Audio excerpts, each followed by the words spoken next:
بسم الله الرحمن الرحيم.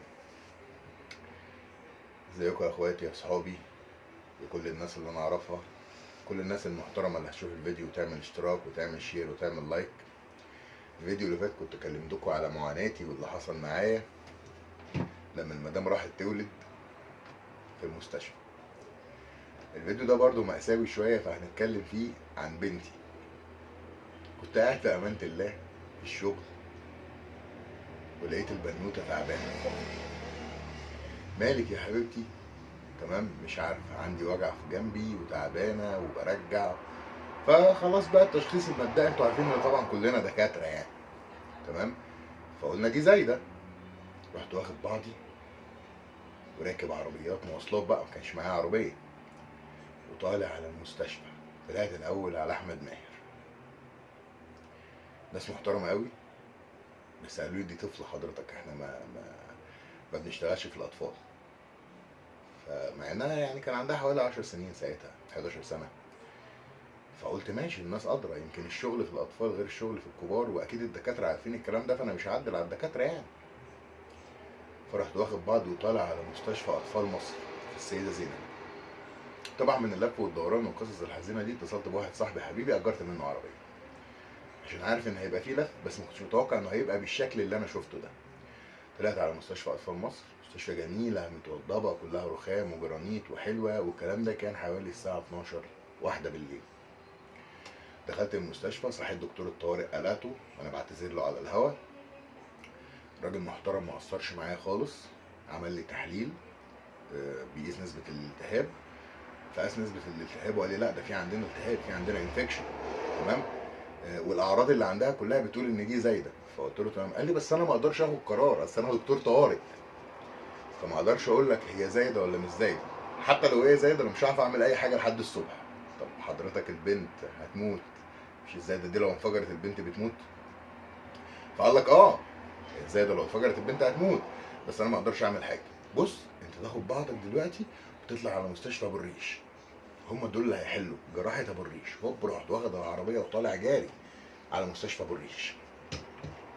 السلام عليكم. وعليكم السلام، انا حصل معايا كذا كذا كذا كذا كذا، وجبت الورقه بتاعت التحليل والدكتور قال لي كذا كذا. رحت لقيت ناس كتير قوي هناك، فلقيت دكتور محترم كده جالي قال لي حضرتك هي عندها كام سنه؟ فقلت له عندها حوالي 11 سنه. قال لي لا، ما انت هتحدد، اصلها لو عندها 11 12 الا يوم هناخدها، لو عندها 12 يوم ما تبقاش تبعنا، تبقى تبع الكبار، اصل احنا هنا شغالين لحد 12. طب هو في اعراض زايده حضرتك، في بنوته تعبانه بتموت، عايزين نحل بقى. فقال لك طب اقطع تذكره مجانا الصراحه او بجنيه، كلام فاضي يعني، مشكورين الناس. تمام، واستنى الدور. طب حضرتك هو الدكتور قدامك؟ قال لك ده الدكتور ما جاش.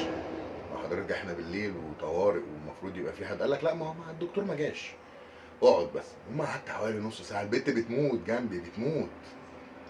يا فندم، قال لك لا، ما اصل الدكتور عنده ظروف. طب ظروف ايه؟ هو المفروض يبقى في حد بينيب عنه دلوقتي، في ناس بتموت، في مرضى. قال لك لا، اصل الدكتور ما طلعش عنده ظروف، الدكتور فوق في غرفه العمليات. طب يا فندم كويس انه في العمليات، ندخل بقى البنت هي كمان تعمل عمليه. قال لك لا، احنا ما بنعملش عمليات غير الصبح، هو في عمليات بتتعمل بالليل الساعه 1 بالليل؟ فقلت له ماشي. طب انا اعمل ايه؟ قال لي حلك عندي وموجود، انت تطلع من هنا على القصر العيني.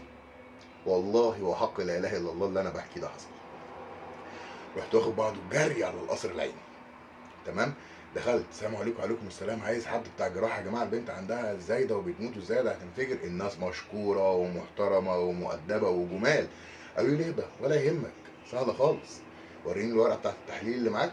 قال لي ده في نسبه التهاب، بس ده مش معناه انها زايده، احنا هناخدها ونروح نعمل لها سونار.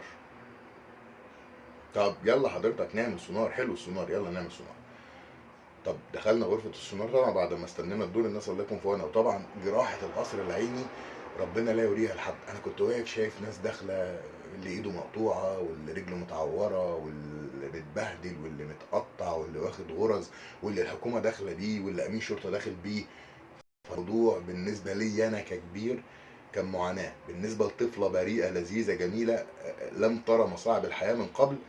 فالبنت تقريبا كان كل اللي بتعمل تقول لي خلاص يلا نروح هموت في البيت. فانا سكت خالص وقلت اكمل. راجل عمل سونار جميل محترم، قال لي انا في غازات كتير قوي في البطن فمش باين عندي ازاي، فاحنا نطلع للاكس راي. فقلت له نطلع. رحت على الاكس راي، كان في واحد ربنا يعفى عنه، الراجل وهو واقف قدامي الاشعه، اصل هي كشك كده حضرتك، ومفيش انت بتاخد في ايدك او على الموبايل الصوره، مفيش حد بيطلع له حاجه، اكيد كلكم عارفين الكلام ده. فالراجل راح عامل اشعه، قال لي لا احنا كنا مفكرين ان في تلبك معوي او حاجه في الامعاء، لا ده مفيش. فحضرتك بقى ايه، ترجع دلوقتي على الجراحه. رحت رايح للدكتور، يا دكتور اللي حصل، البنت بتموت. قال لي لا احنا كده بقى محتاجين شويه تحاليل. فقلت له ماشي نعملها. قال لا ما احنا ما عندناش ده حضرتك، ده انتوا القصر العيني، ده انتوا جامعه القاهره، كليه طب جامعه القاهره، ما احنا ما بنشتغلش غير الصبح. طب حضرتك اللي عيان بالليل يعمل ايه؟ قال لي دور بقى على مكان فاتح. فقلت طيب. رحت واخد بعضي ورحت مدور، ما لقيتش. رحت راجع للراجل المحترم اللي في اطفال مصر اللي عمل لي التحاليل. قال لي لا يا بيه ده كلام فاضي، انت بنتك زايده، سيبك من كل الكلام ده. طب حضرتك زايده اعمل لها العمليه؟ قال لي لا ما ينفعش اعمل لها العمليه، احنا هنستنى للصبح. المهم لقينا على الكلام ده لما حصل الساعه بقت 6 الصبح، قال لك العيادات الخارجيه بتفتح الساعه 8، فما جاتش على الساعتين دول. فقلت تمام، طب نستنى. قال لي لا ما احنا عشان نستنى العيادات الخارجيه حضرتك لازم تجيب لنا تحويل.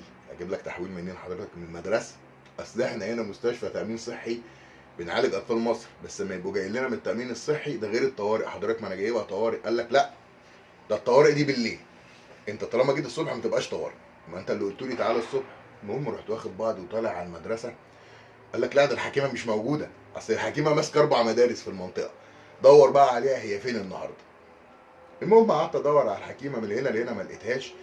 ربنا سخر لي شويه ناس ولاد حلال جابوا لي التحويل والختم والحاجه، ورحت طالع على المستشفى. دخلت على الدكتور، قال لي بص انا اللي قدامي ده في غازات في البطن، دي الاشاعه، الامعاء كويسه، التحليل بيقول زي ده، انا مش عارف بنتك عندها ايه، طب حضرتك نشوف بقى حد بيفهم. قال لك انا استشاري، انا دكتور. فقلت له يعني انا دلوقتي اعمل ايه؟ طب قول لي مستشفى روح تحل، سواء بقى خاصه، الموضوع بقى كبر واتطور، ده انا بقالي 12 ساعه في الشارع، فقول لي اعمل ايه.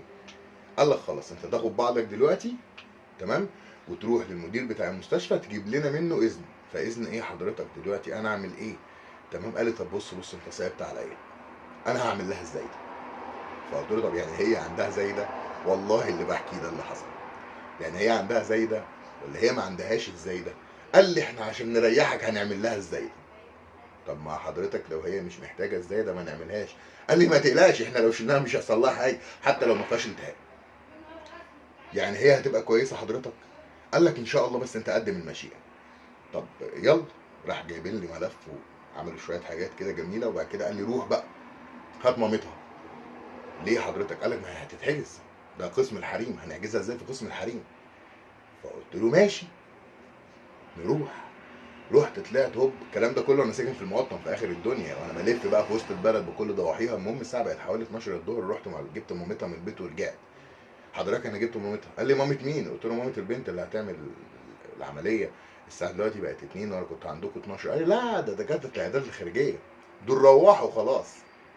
طب انا اعمل ايه؟ قال لك تيجي بقى الصبح. قلت له هي ما فيهاش صبح حضرتك، قلت لي روح هات مامتها عشان تحجز في قسم النساء او السيدات. فانا جبت مامتها، انتوا تشوفوا لي حل. طبعا بعد مهاترات كانت الساعه وصلت ل5، البنت كانت بتموت الحمد لله كل ده يعني تمام. لما عملت مشكله ووصلت لمدير المستشفى، والمدير اتخانق معايا عشان انا مش عاجبني يعني اللي هما بيعملوه، عشان انا ماليش الحق ان انا اقول ده. انت ازاي يعني؟ انت مين؟ احنا قاعدين شغالين وشقيانين وتعبانين، انت ليه بتتعبنا معاك؟ المهم يا شاي السميع العليم، وانا طالع نازل في المستشفى بقالي اكتر من 5 ساعات اتكعبل في الدكتور اللي قال لي روح هات مامتها على السلم صدفه. والراجل اتخض الصراحه اما شافني واتفاجئ ووقف جنبي، راح قال له انا اللي قلت له روح هات مامتها، وخدوا مني البنت. التفاصيل بقى بتاعت القصه دي كلها عشان ده لسه الموضوع كبير وانا طولت عليكم قوي، لو عايزين نعرفها عايز تفاعل، اشتراك، شير، لايك، تمام، فعل الجرس عشان يوصلك كل جديد. وان شاء الله هيبقى في جزء تاني لمعاناتي في مستشفى الاطفال. مع السلامه.